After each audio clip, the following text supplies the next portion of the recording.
Welcome to Talking Heads on USA Global TV, starring the one and only wonderful Dr. JACALYN. It's a prestigious place where world-class influencers and experts meet, and where you'll find the most trusted advisors and coaches for all things in life and business.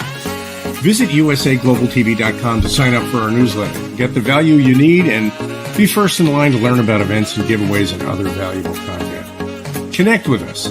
Email Dr. JACALYN at usaglobaltv.com to talk about how you can become part of USA Global TV. That's USA Global TV, where the doctor is always in.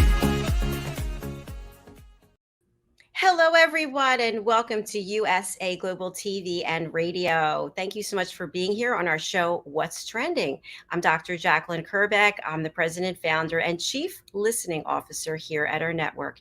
Kathy Fulton has the day off, and I'm extremely excited to announce we are welcoming back Meghan. She has been here before, and she's a fabulous guest. She's filled with wonderful information. I love when we have guests who are returning to our show. So let me tell you a little bit about our show today and about Meghan Edwards. We're going to be talking about turning back the clock on aging, looking more youthful and vibrant and full of life. How can we do this? Who is out there to help us? Well, we have Meghan Edwards here to help us. So she's a family nurse practitioner. She's also an entrepreneur, and she is the director of Leesburg Aesthetics, and she makes house calls and office calls. Let's bring her out and find out what she's been up to since we saw her last.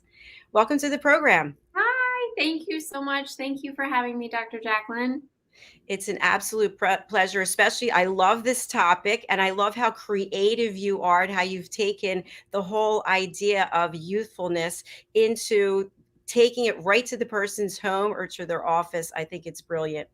Thank you. Thank you so much. Yes. Like I said before, the first time that I experienced Botox, I loved it. I felt so rejuvenated, but not changed. And that was exactly what I was looking for. I just wanted to feel fresh. And I think that that's what a lot of people want also. Nobody really wants to alter their face or seem plasticky and all of that kind of stuff. But I mean, who doesn't want to look awake and refreshed and feeling good? I completely agree with you. I definitely need some refreshing because it's been a little over a year since I've had mine and I need to go. So I want to talk a little bit about a few things. The first is some people are afraid of needles. They're afraid that maybe whomever is going to be doing the injecting is going to be making some horrible mistake and they're going to be out there with a face like Frankenstein forever. So Yeah. tell us what we need to know that this really is safe. So the amount of Botox that is used for the paralyzing the muscles that are in your face is extremely small. So given in the correct doses in the correct locations in your face by someone who is certified is extremely safe. It is approved for very specific uses by the FDA and targets specific muscles. So in that realm, it's very safe.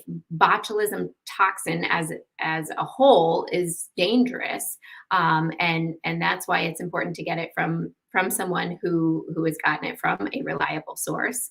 There are specific pharmaceutical companies that distribute it, and those pharmaceutical companies, before distributing it, make sure that whoever they're giving it to is certified and licensed, and they've done site visits and all of that kind of stuff to make sure that when you're getting the product delivered to you, it's safe. Well, that is definitely a big sigh of relief for a number of people. So thanks for sharing that. I want to get into your background and where your path was that led you to where you are today. And then we'll talk about Botox and where it can be used versus some topical options that are out there as well. So tell us a little bit about your background. So I started as a nurse working in the hospital on a cardiac unit. And I decided that I really wanted to do more than that. I went back to school and got my master's, became a family nurse practitioner. I've always loved doing pediatrics, and so that's what I went into. I did pediatric cardiothoracic surgery for about 5 years, and had children of my own. And it became a lot trying to balance the demanding work schedule and being at home. And so I decided to stay home for a couple of years.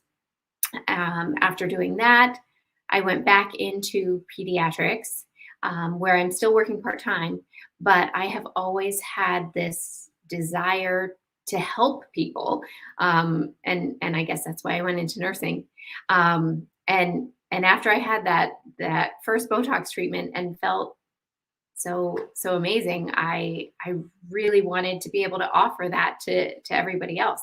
So now I'm doing both Botox and fillers because they kind of go hand in hand. Um, but it's always been just a passion of mine. It's something that seems so, um, I, I guess, easy isn't the right word, but simple, and makes such a huge impact in everybody's daily life. I mean, you wear your face every day, whether it's full of makeup and moisturizer or whether you just rolled out of bed. I mean, it's your skin, and it's there with you, rain or shine. Thank you so much, and congratulations on making that transition to being an entrepreneur. Did you have challenges when you went down this path as an entrepreneur and having worked for someone else and now working for yourself? What was that like?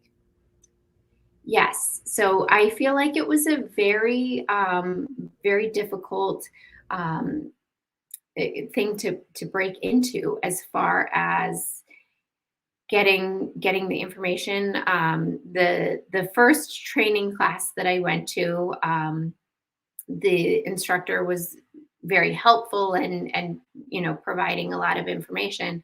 But then outside of the training class, it felt like everyone had these secrets, these about the whole industry that nobody was really willing to share.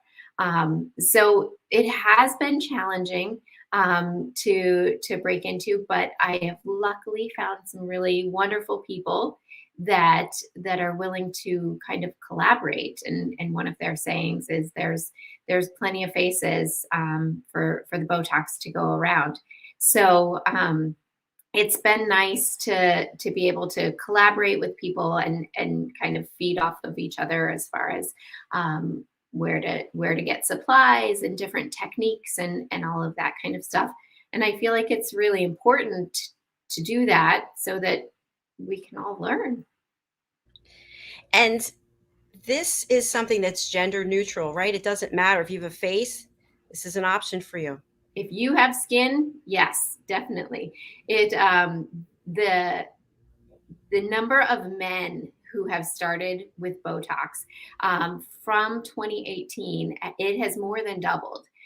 So I think men have been sitting back for a little while watching women do this and thinking, oh, I don't really need to. But I mean, let's be honest, who doesn't want to look younger? Who doesn't want to look more refreshed? Like I said before, it's not like it's altering the overall structure of your face. It can, especially with the fillers, but the Botox in general it's just softening the look of those lines and wrinkles. And as we get older, whether we like it or not, we're losing bone, we're losing bone density. Our muscles are atrophying no matter how much we work out, right? That's why we want to stay healthy, have a healthy diet, consume plenty of water, so that we can preserve all of that. In addition to that, we have these subcutaneous fat pads, these layers of fat that are under our skin, and they move and they diminish over time, and it leaves kind of these voids in our facial structure. That, along with the movement of our muscles and the decrease of our bones, leaves these gaps where our skin doesn't have a whole lot to do except to kind of crease in there. And so if we can kind of combine all of these different things between the fillers and the Botox to help prevent those muscle contractions from kind of squeezing that skin, we can preserve that that youthful, smooth appearance of your face. It is interesting that the fat cells move. It's kind of like, hey guys, we need you up here. Can you come back? Everything just kind of drops down. Yes, Exactly. So unfair. yes. We do have a comment, by the way, from a Facebook user, and this person writes you have beautiful eyebrows. So Oh, thank you congratulations. so much. Thank you so much for commenting. So Botox is more than just for the face, right? I know that people were able to inject it or have it injected under their arms to prevent sweating. I just read that you can use it here for The lines, the creases across your chest. Exactly. Yeah. So many uses for Botox, right? For the aesthetic purposes, right? It was initially only indicated for the top third of your face. So the lines in between the eyebrows, previously called the 11s, the lines that go across your forehead, and then the fine lines around your eyes. Since then, people have started using it for bunny lines, little lines across the nose, for the upper lip and even the lower lip to cause a little bit of pout, to treat a gummy smile. So when you smile really big, that upper lip muscle pulls that upper lip so much that you're showing some of your gums. You can do a little bit of Botox there to help drop that upper lip. People are using it for platysmal bands. So those are the bands in your neck. And as you age, they get a little bit stronger and they give a little bit of pull to your neck. You can use it there to help relax. You can use it to treat migraines, which is a medical indication. You can use it to treat TMJ. So if you're a teeth clencher, you can get larger muscles kind of on the sides of your face and even up toward your forehead. You can use it to help relax those so that you don't clench your teeth quite as hard. And like you just mentioned, Dr. JACALYN, people are starting to use it across the chest, help relax those muscles that are causing that contraction and those lines, those fine lines that you get in your chest. There's so many opportunities for us to look younger. I love it. Instead of getting all covered up, we can actually show our skin and be proud of it. Show that beautiful skin. Yes. And that's not to take away from the fact that the outer layers of your skin need treatment as well, right? It's still really important that we use the moisturizers and the sunscreens and things like that. There are a lot of products that are out on the market now, and they kind of, I feel like, poo-poo the Botox and the injections and things like that, saying, if you use our product, then you won't have these fine lines. You won't need those other injectables, which have in some circles become kind of taboo to have to get something injected. But the truth is, I think if we can treat our outer layers of skin, and we can use these injectables to treat everything kind of underneath, to put those fat pads kind of back where we need them to prevent that muscle contracture and to help build up that supportive bone structure. I think it's a great combination. Absolutely, I agree with you. And I just want to talk a little bit about the topicals. So there are topical products you were mentioning, and we discussed a little backstage that some people are just, okay, if it's not a needle, let me try it. But that Mhm. doesn't mean that it's worth the money. I know some of those topicals are very expensive. That doesn't Oh, mean you're going to get the results. exactly. Yes. And that's the thing with Botox, is that you kind of know what you're going to pay for, right? It is clinically proven. It's, time and time again that's exactly how it works, and it prevents that that neuromuscular junction from communicating and from that muscle to be able to contract. So in that regard, you do have to do it several times a year to keep up with it, depending on how much you move your face and your metabolism and all of that kind of stuff. But it's what you pay for, right? And that's, you know, exactly what you get.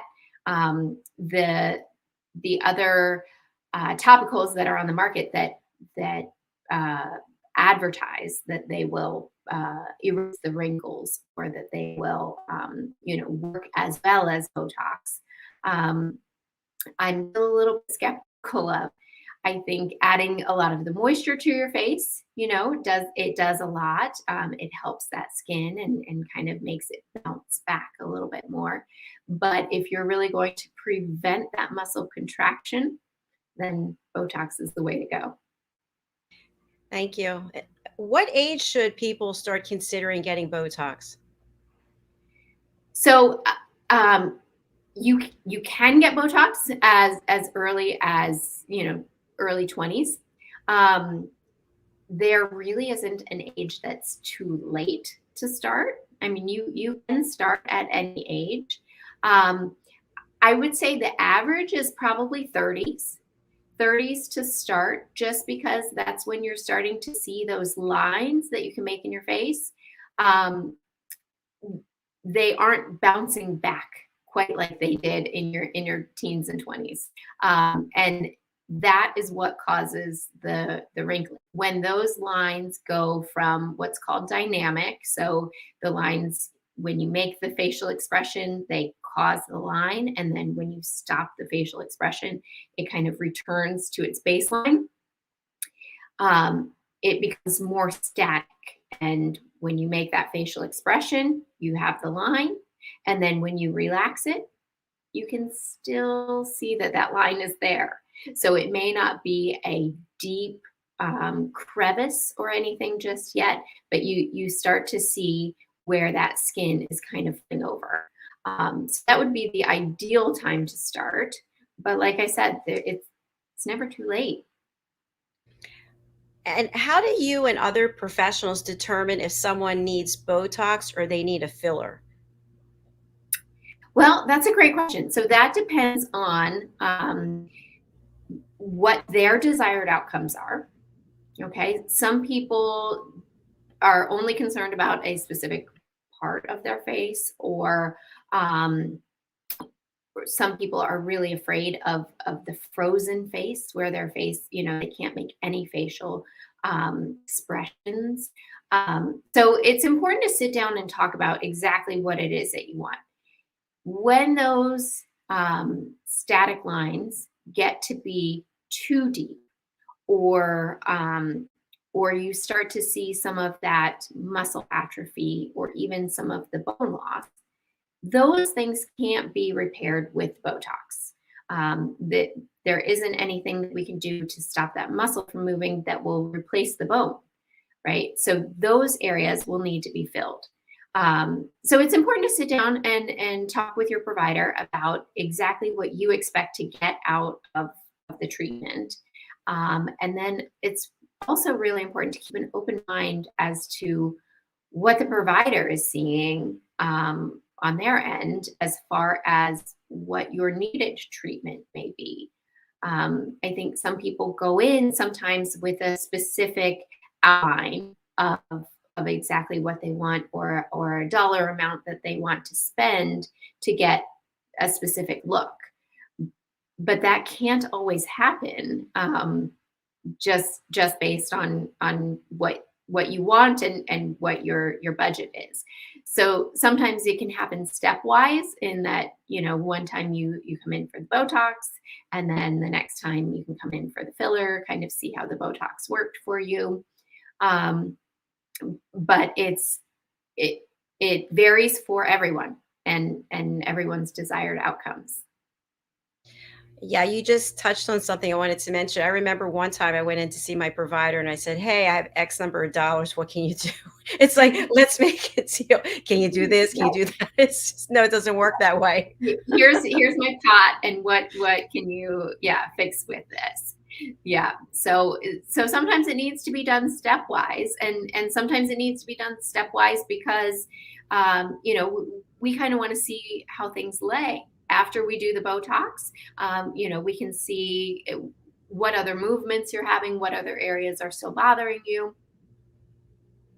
You know, it's interesting when you think of the human body as we get older. Let's just take a bicep, for example. If you're not working that bicep, it's, you know, it's just going to be hanging, right? You have to start Yeah. from ground zero, basically.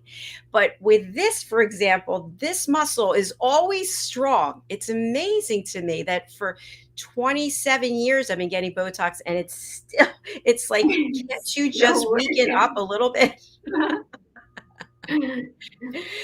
That's because we use our face all the time, right? Yes, yes. And I think it's great to use your face to talk, you know, and it allows other people to understand where you stand, you know, when you're saying something, whether you're angry or you're happy or you're surprised or, you know, what have you. It's part of us as humans, you know. That's kind of how we read each other. And so, you know, my goal is never to totally freeze someone's face, or, you know, to fill their face to make it kind of unrecognizable.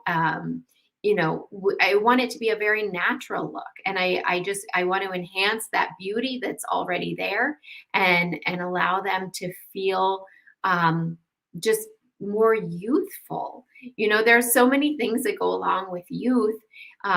You know, when you think about being a kid, and, you know, the freedom, and, you know, you don't have as much responsibility, and, you know, you can usually be a little bit sillier. There's just a lot of kind of happy feelings that go along with being youthful. And, you know, not that Botox or fillers are going to take away your responsibilities or anything like that, but it just kind of gives you that overall sense of happiness.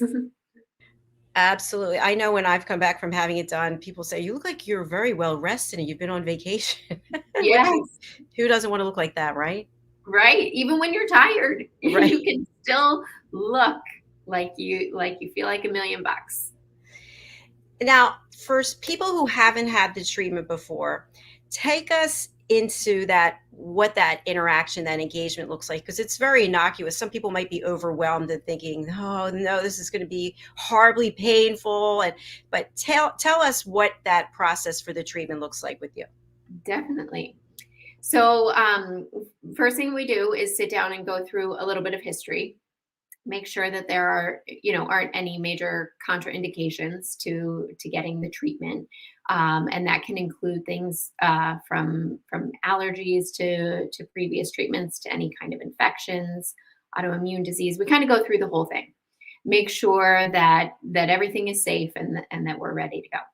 And then we talk about what it is that bothers you first. So, why did you come to see me? Because, you know, nobody's going to come and say, you know, well, I think I look fantastic. You know, I don't really want you to do anything. So, why are you there? What is it that has kind of triggered you today to come in? and and then we start from there, and kind of talk about, well, you know, if it's just the forehead lines, then let's talk about the upper face, and what does that look like.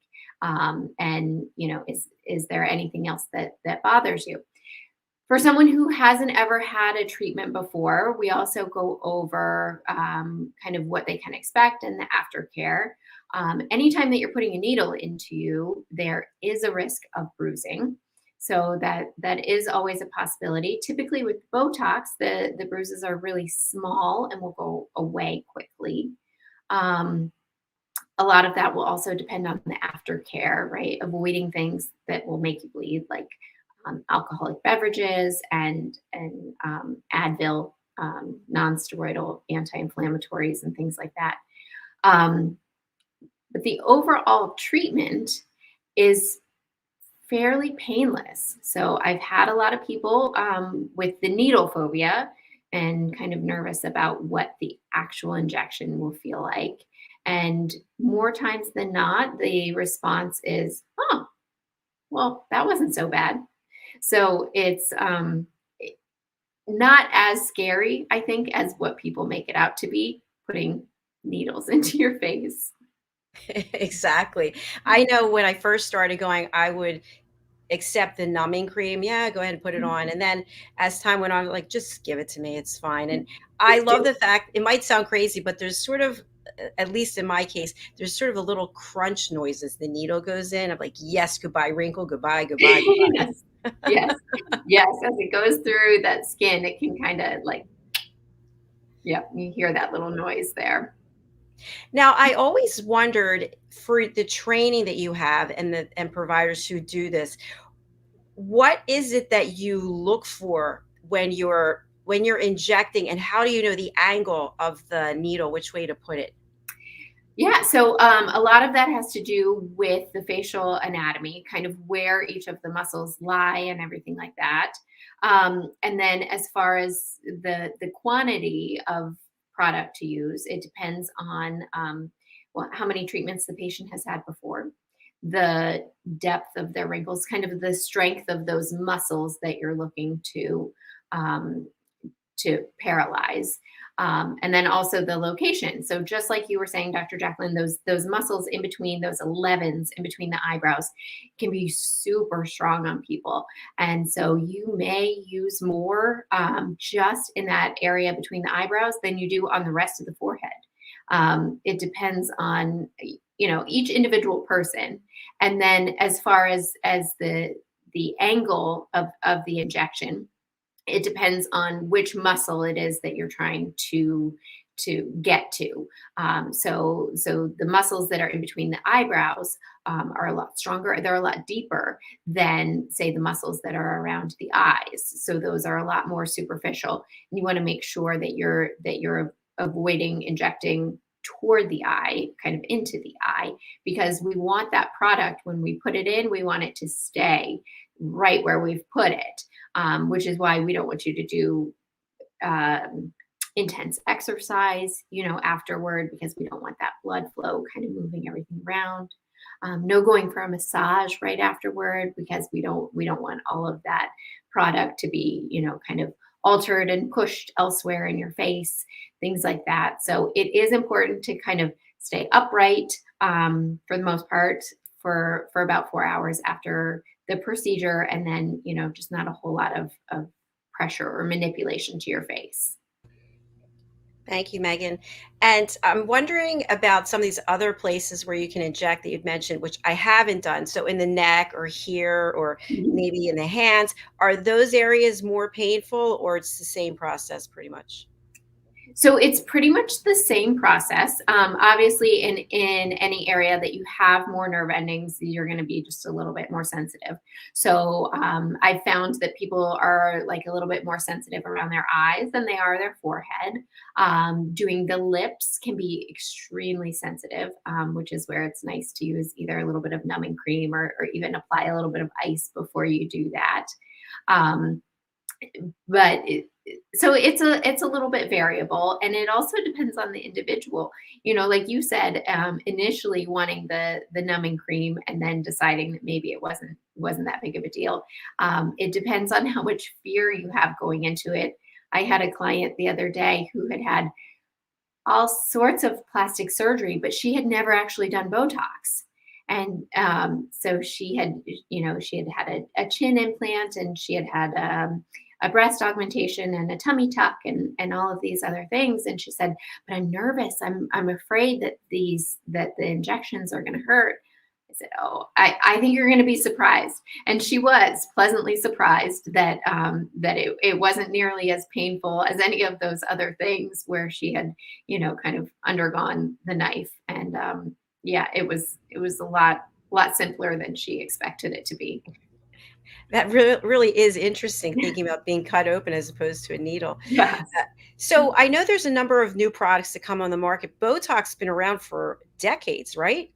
Yes, so Botox was one of the first ones, as the botulinum toxin. The and there are several other pharmaceutical companies that have very similar products. Right, it contains the same botulinum toxin, and they are different because they have a different protein that's attached to them. And so we're finding over time that, people will kind of metabolize them different. Um, some of them, people think that they may only respond to Botox, or to Dysport, or one of the others. But truth is that they all work very similarly. Um, the the protein that's on the end is the only difference, and it's what makes each of them special.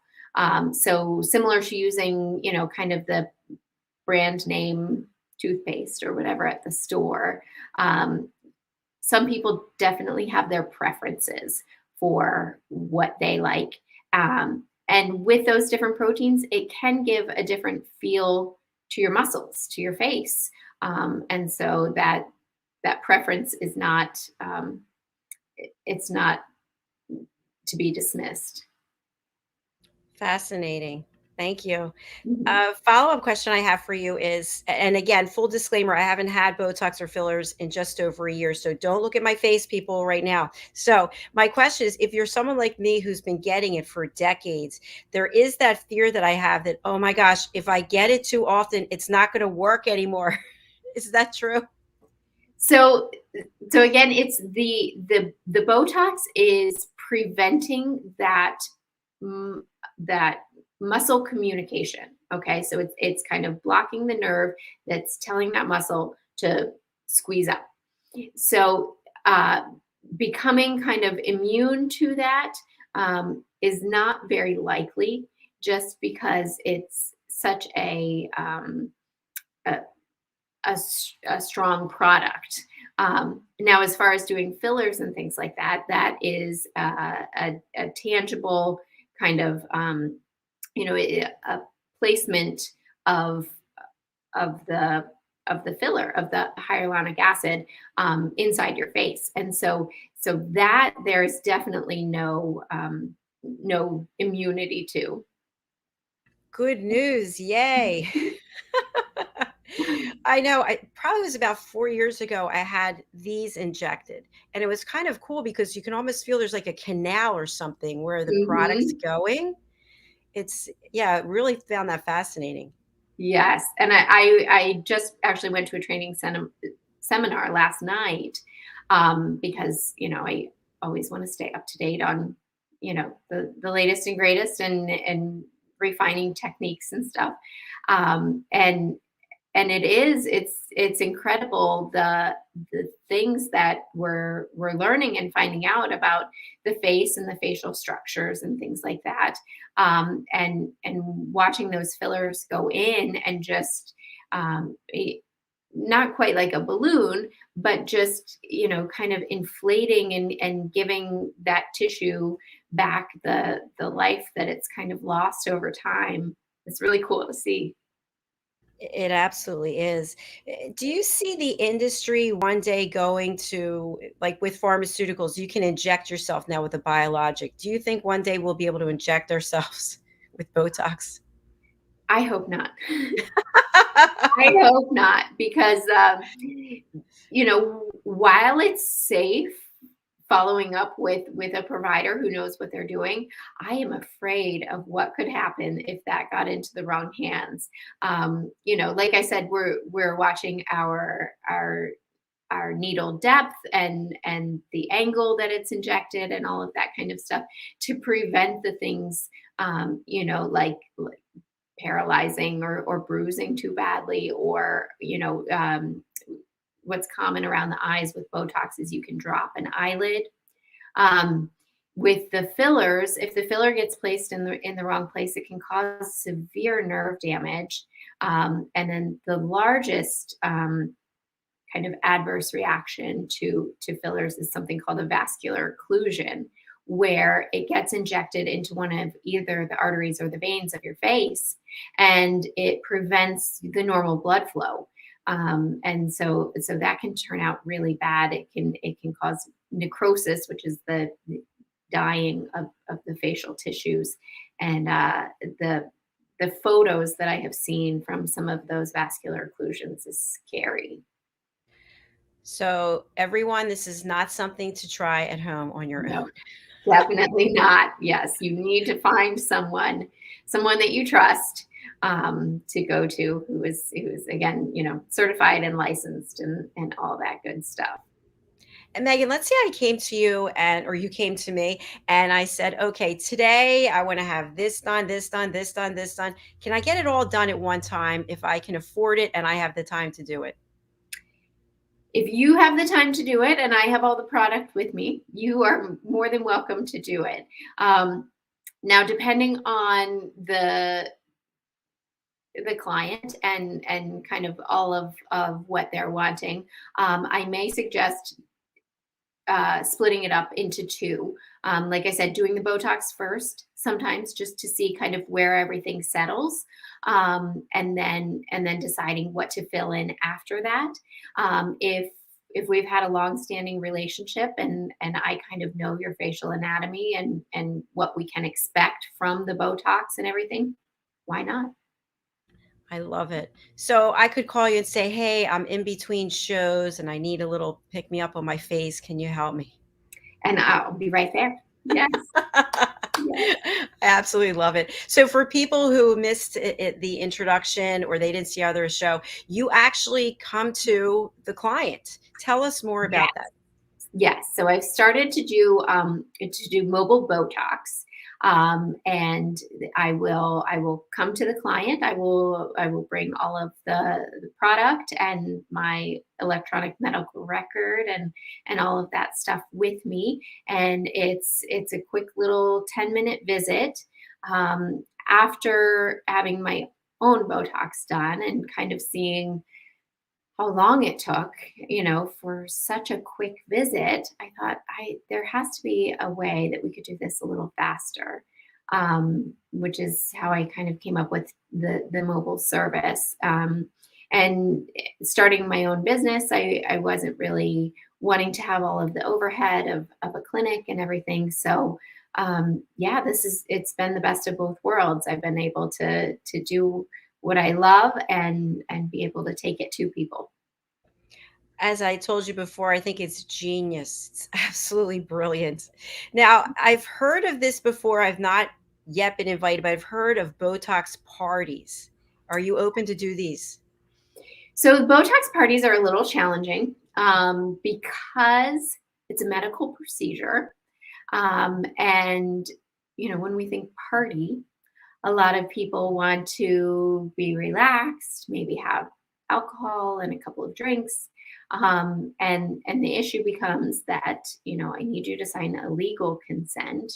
And we're going to be dealing with your face.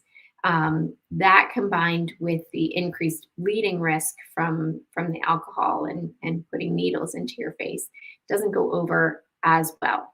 So my preference would just be to do house calls and or an open house type thing where people could just stop by when it's convenient for them, as opposed to an actual party setting. That makes a lot of sense. We don't want people having alcohol and getting needles injected into them and then Yes. something goes wrong. Yes, or regretting, just the alcohol having given them some extra bravery that they didn't have before, or that they wouldn't normally do. Fabulous. Well, you look amazing. I love the work that you're doing, and I'm so glad that you're here today. And I hope you'll come back one of our other shows, like the business show. I think would be great for you also. I But would love it. yay. Fantastic. I want to spotlight you. And although your banner's here, there are people who can't read it or people who are on the radio. What's the best way for people to get in touch with you, including social media? And who would you like to contact you? Yes. So anyone who is in the Northern Virginia area who is interested in Botox and or fillers, please give me a call. My phone number is 571-659-5754. You can email me, Meghan, it's Meghan, at leesburgaesthetics.com. You can find us on Facebook, Leesburg Aesthetics, and also on Instagram at Leesburg Aesthetics. Fantastic. Well, thank you again for being such a fabulous guest. And giving us hope and inspiration. We can look younger. When we look younger, we feel younger, and it doesn't hurt. It's minimal, people. I'm telling you, I've been getting it done for decades. So Yes. please do reach out to, and by the way, where will you travel? What is the area that you'll cover? Most all of Loudoun County and some of Fairfax County as well. Okay. But reach out to me and let me know where you are. We can work something out. Fantastic. Well, thank you again for being here, and I look forward to seeing you on the business show. Thank you for having me. Thank you. Have a good day. Bye. You too. Well, isn't that exciting that we can actually do something to look younger and feel younger? And I, like with myself, my 11, it looks like it's 17 now. So I am definitely going to get it done. And if I lived near Meghan, I would have her come to me. That would be fabulous. So if you have any questions, please reach out to her. Her contact information is right there. So that's the end of our show for today. Our next show is Talking Heads.